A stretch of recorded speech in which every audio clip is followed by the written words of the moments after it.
Hello, my name is Bob Butchert. I want to welcome you to Press Brake Fundamentals. This video is brought to you by the Fabricators and Manufacturers Association. In this video, we'll cover 5 areas of press brake concepts. Number 1, we'll deal with the basic terminology applying to all press brakes. Number 2, we'll look at the difference between hydraulic and mechanical press brakes. Number 3, we'll discuss safety concerns for press brake operators. Number 4, we'll look at some drawings and see what constitutes a good drawing. And number 5, we'll show you how to recognize bad parts, and we'll discuss the frequency of part inspection. Now, let's get started with the terminology that applies to all press brakes.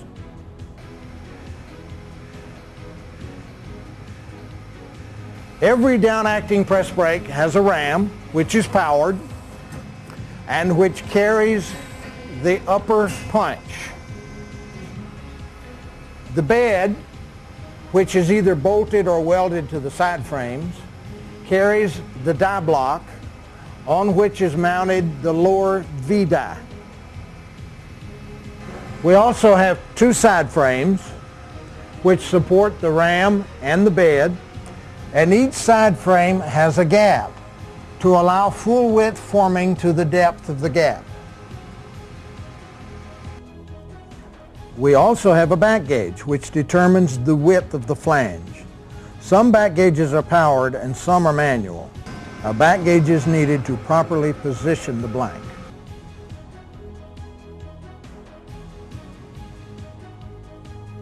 We should look at some terms that apply to the tooling used on press brakes. A typical bend is formed by the punch pushing the material into the die. The punch force is concentrated at the nose of the punch, and the material is supported by the shoulders of the die. The inside radius, which is formed in the bend, depends on the angle of the tooling used. In this example, the tonnage required to make the bend is related to the width of the die opening. Nominal press brake tonnages are based on a die opening equal to 8 times the metal thickness. This is the die width which will produce the most accurate part without causing stress cracks at the bend. In this example, if the material is 1/4 inch thick, the lower die width will be 2 inches. This chart is used to tell us the tonnage for a range of mild steel thicknesses with different die openings and with the 8 times blocks identified. All press brake capacities are based on the 8 times rule in air bending. You will want to be very careful not to attempt to bend with a die opening that is less than 8 times the metal thickness. Look carefully at this picture and think about what is wrong with the setup based on what we have just explained. Yes, you're right. The tooling is much too small for the thickness. Any attempt to make this bend could result in overloading and possibly breaking the tooling. Always look at the tooling in your brake and make sure it is correct for the thickness you are working with.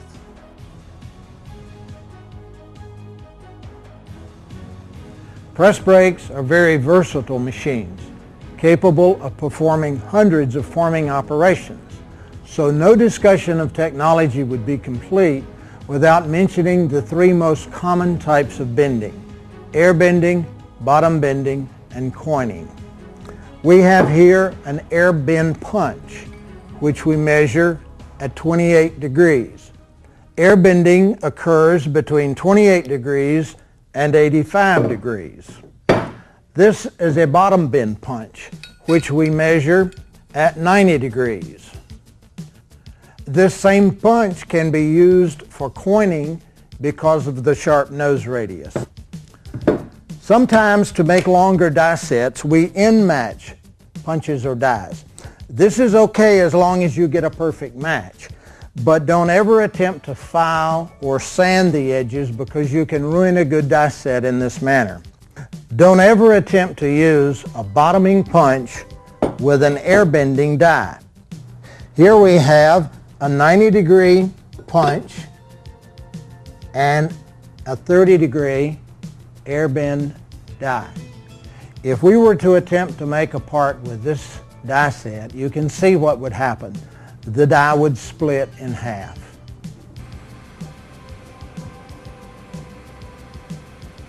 Air bending occurs when the tooling is 85 degrees or less, which allows three-point contact with the tooling, the nose of the punch, and the shoulders of the die. Air bending can be used to form angles of plus or minus 1 degree or less, provided the press brake and the tooling are accurate and the metal thickness is uniform. In air bending, the inside radius of the bend is proportional to the die opening. Air bending requires the least amount of tonnage. CNC brakes are ideally suited for air bending because of their ram accuracy.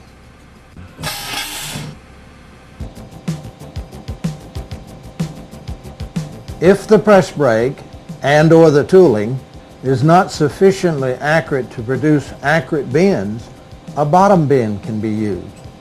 In bottom bending, the tooling is 88 to 90 degrees and is positioned in the brake with metal thickness between the punch and die at the bottom of the stroke. Bottom bending produces an inside radius of the bend approximately equal to metal thickness, provided the punch nose radius is equal to or less than metal thickness. The tonnage requirement in bottom bending is 3 to 5 times greater than for air bending.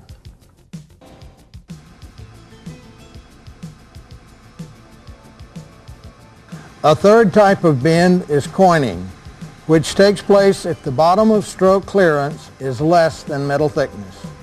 In coining, the inside radius of the bend is equal to the radius of the punch, and the tonnage required is 6 to 10 times greater than that required for air bending. There are two major designs of press brakes: the mechanical brake and the hydraulic brake. The power of the hydraulic press brake is developed by a motor and hydraulic pump working through a manifold to hydraulic valves, creating pressure in the hydraulic cylinders. This system provides 2 or 3 ram speeds, including slow bending speed, which is a safety feature of the hydraulic machine. Quick and easy ram return from any point in the stroke is also a feature of the hydraulic press brake. The mechanical press brake, as the name implies, is powered by a mechanical drive system, which includes eccentrics providing the motion of the ram. Let's compare some of the features between the hydraulic and the mechanical press brakes. The hydraulic machine has several ram speeds, including slow bending speed, a safety feature. The mechanical machine has 1 speed and, if so arranged, a slow bending speed as well. The hydraulic machine has full available tonnage through the full stroke. The tonnage on the mechanical machine ranges from 66% to over 100% of rated tonnage depending on the stroke position. The hydraulic machine is capable of quick ram return from any point in the stroke. The mechanical machine does not have ram return in the downstroke. The hydraulic machine has adjustable ram stroke length, a safety feature. The mechanical machine has a fixed ram stroke length.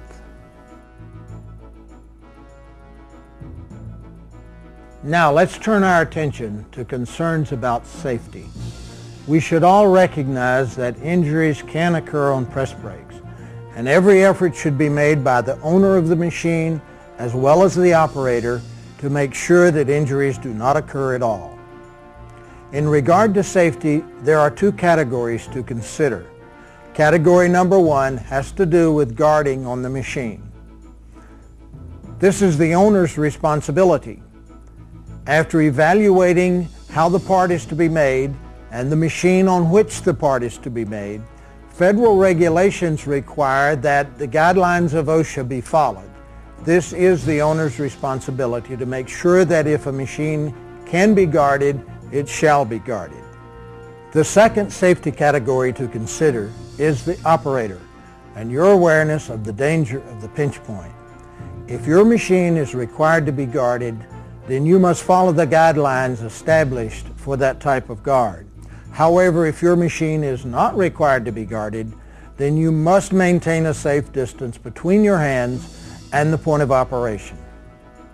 Now look what can happen if your finger is in the wrong place. You will do well to remember this demonstration as you work around your press brake, and make sure that no part of your body is at any time near the point of operation.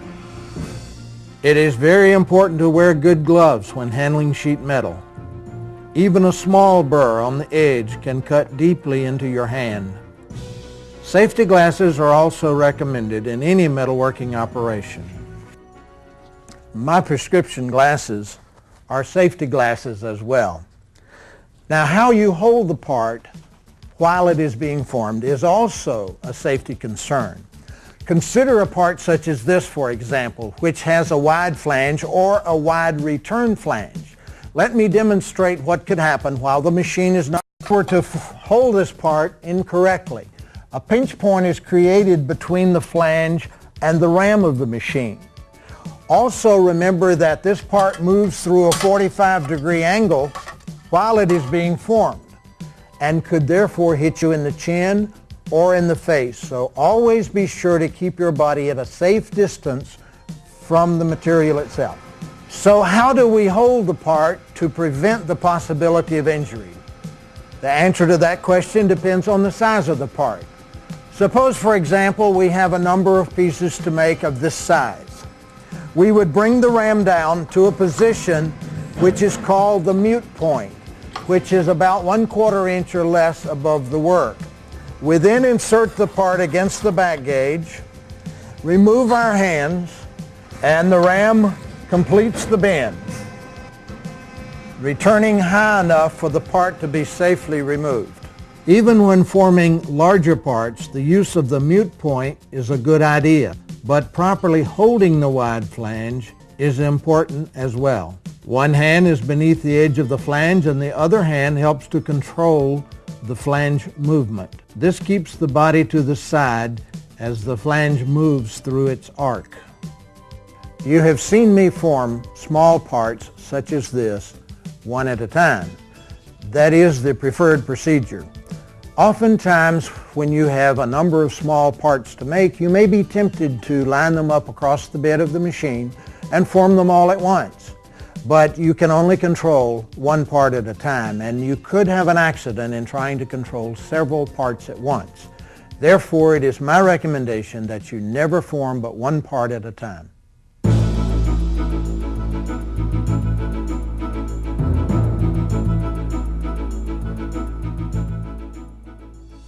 Now let's take a look at the importance of accurate drawings to make accurate parts. Every dimension, every angle should be shown on the drawing so that we won't have to guess at any of these important specifications. For example, this typical drawing indicates that all dimensions are outside dimensions. That's very important in order to determine the proper blank size for making this part. Another important part of the drawing is the title block that indicates the material and tolerances for the part. In this case, we're using 20 gauge galvanized steel. The linear tolerance is plus or minus 30 thousandths. The angular tolerance is plus or minus 1/2 degree. The scale of the drawing is 0.4 to 1. The date on which the drawing is made is noted. We also have the part name, how many parts go into an assembly, and the drawing number indicated. These are important items that need to be shown on the title block. The main part of this drawing is the part itself, which should include a plan view and 2 end views, giving you a good idea of what the finished part will look like. It is desirable, if possible, that a three-dimensional view of the part be shown on the drawing. This gives you an absolute view of the finished part. Now, I want to show you the finished product made from this drawing. You will note that this pan is exactly like the three-dimensional figure shown on the drawing. When making small parts, it is preferable that the drawing be to the exact scale of the part. This way we can make a direct comparison between the part and the drawing, making sure that the flanges are formed in the right direction. Sometimes, in spite of our best efforts, a part is bent incorrectly. For example, this drawing shows that this part should be bent with the flanges up, but you see that the flanges are bent down, so this part is a reject. In complicated parts such as this, it is a good idea to compare every part with the drawing to make sure that our flanges are bent in the right direction. Even though the bend angle and the width of the flange is correct, the part is still a reject because the flanges are bent in the wrong direction. We have shown you a part which was incorrect because the flanges were formed in the wrong direction.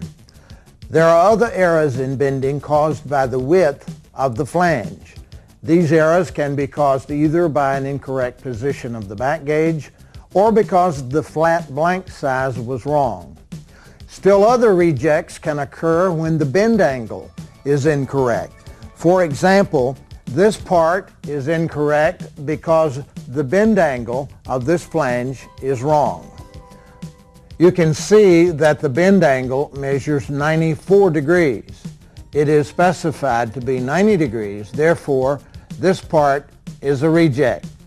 The flange width is specified to be 1.04, and we see that that is correct.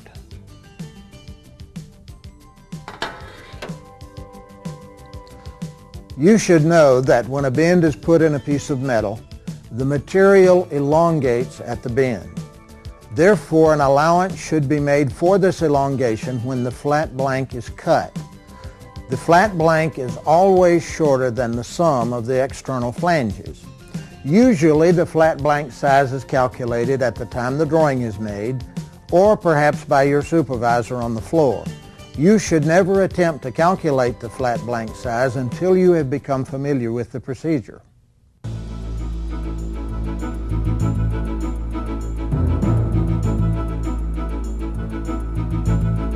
Another area that we want to discuss is how to recognize bad parts. Some of this area was covered under drawings, but there are other situations we want you to know about. Two essential tools that we use are the digital calipers for checking the flange width and the protractor gauge for checking the angle of bend. The protractor gauge measures both included and complementary angles of the bend. The included angle is the angle of the bend as shown on the drawings, and the complementary angle is the angle through which the flange moves during the bending process. You will see us use these instruments in the following demonstration. Now, let's put a 2-inch flange with a 90-degree bend in this part.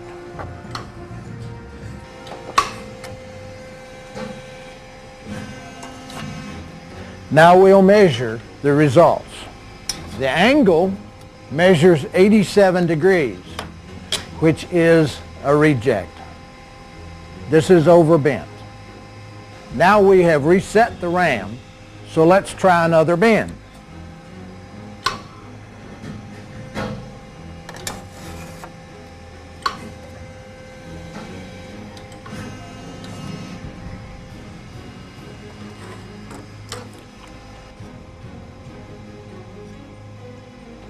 Our angle is 93 degrees.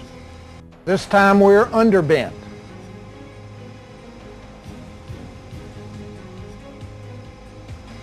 Now we can reset the ram again and make 90 degrees.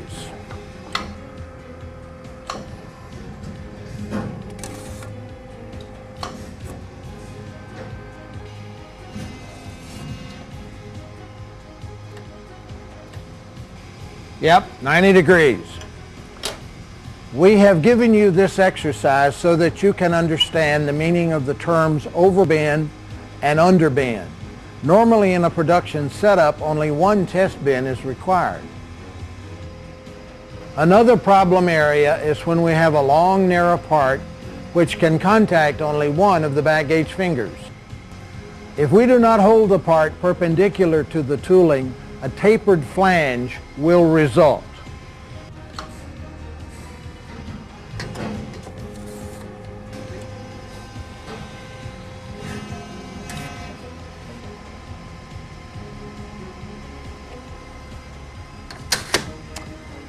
Here is another part with a tapered flange, causing this part to be a reject.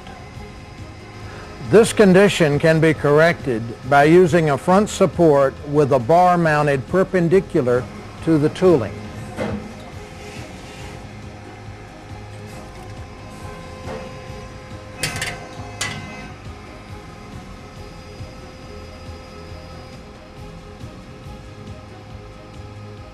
Another common problem that we have to be concerned with is called back bend. When we're bending wide flange parts,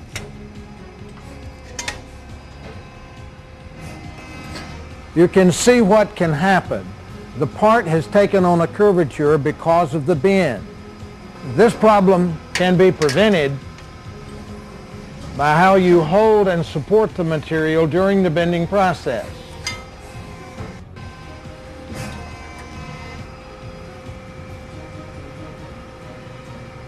And that's how you prevent back bend.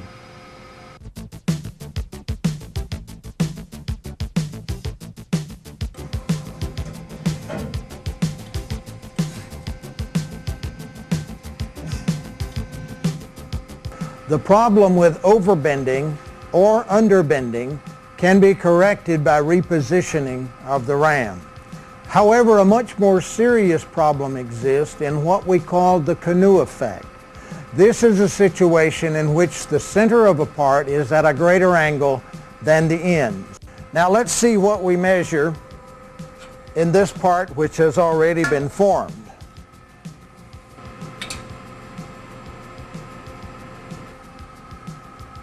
"90 degrees.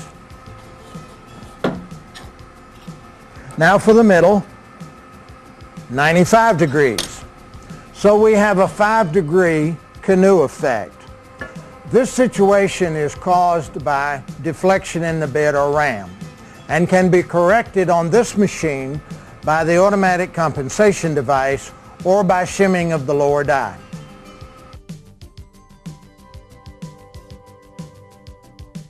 When making small parts with a single bend, we can nest the parts and readily see any that are not like the others. If the angle has been checked and there is one that doesn't nest, you know that one is incorrect. We have identified several things that can cause inaccurate parts to be formed. Things such as incorrect ram position, incorrect back gauge position, or the improper placement of the part on the tooling. Another more subtle reason is a variation in metal thickness. Here are two 16-gauge samples. This one measures 61 thousandths and this one measures 54 thousandths. Now let's see what a difference this makes in the final bend angle.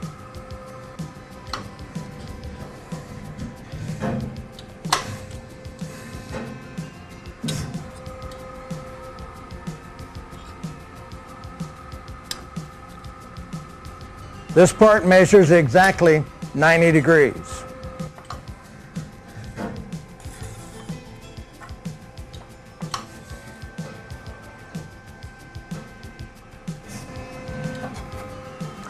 Now we'll measure this part at 95 degrees. We have a 5-degree variation due to that small difference in metal thickness. If you encounter a change in the bend angle, you may want to check the metal thickness and reset your machine accordingly.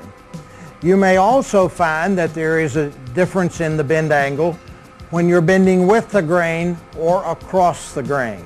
your supervisor can familiarize you with grain direction in metal.